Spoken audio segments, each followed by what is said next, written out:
ఏదైనా కలిస్తే తన సహజ గుణాన్ని కోల్పోతుంది. మరి ఇక్కడ బయట ప్రొడక్ట్ లో తన సహజ గుణాన్ని కోల్పోయిందా కోల్పోలేదా? కలర్ చేంజ్ అయిపోయింది. మరి ఇక్కడ అదే కలర్ ఉందా లేదా? మరి ఇందులో క్వాలిటీ ప్రొడక్ట్ ఏది మరి? సో ఇట్లా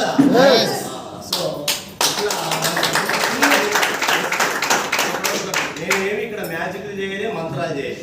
ఒక ప్రోడక్ట్ తోటి మన ప్రోడక్ట్ జస్ట్ కంపేర్ చేసి ఒక డెమో చేసి చూడండి.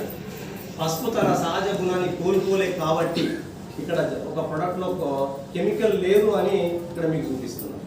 సో బయట మనం దీన్ని డబ్బులు పెట్టుకొని కొనుక్కుంటున్నాం. ఈమె చెప్పేటమే యాడ్ ఇచ్చేటమే కూడా ఇంట్లో దాంతో అంతనే కొనుక్కోలేదు.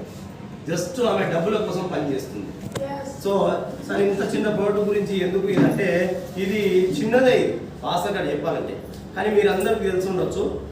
అబ్జర్వ్ చేస్తే తెలుస్తుంది. అంట్లు తోమేటప్పుడు తోమిన తర్వాత అంట్లు లాస్ట్కు మొత్తం ఆరిపోయిన తర్వాత చిన్న తెల్లటి ఒక పొర కనబడుతుంది. అబ్జర్వ్ చేసిన మీరు లేడీస్ ఏంది అంటే ఇందులో ఉన్న కెమికల్ అని, ఇందులో ఉన్న కెమికల్ మీరు కొంచెం మళ్ళీ అది అడగకుండా, ఒకవేళ మళ్ళీ అది అడగకుండా అట్నే అందులో అన్నం పెట్టుకొని వేడి వేడి అన్నం పెట్టి అట్నే మనం తింటే ఆ కెమికల్ అనేది ఎక్కడ వెళ్తుంది?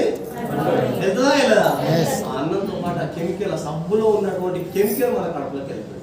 సరే సారీ ప్రధాని ఇప్పుడు స్లో పాయిజన్ అని. అయితే అది ఒక్కసారి వెళ్తే ఓకే, ఒక పూట వెళ్తే ఓకే, సరేలో రెండు రోజులు వెళ్తే కూడా ఓకే.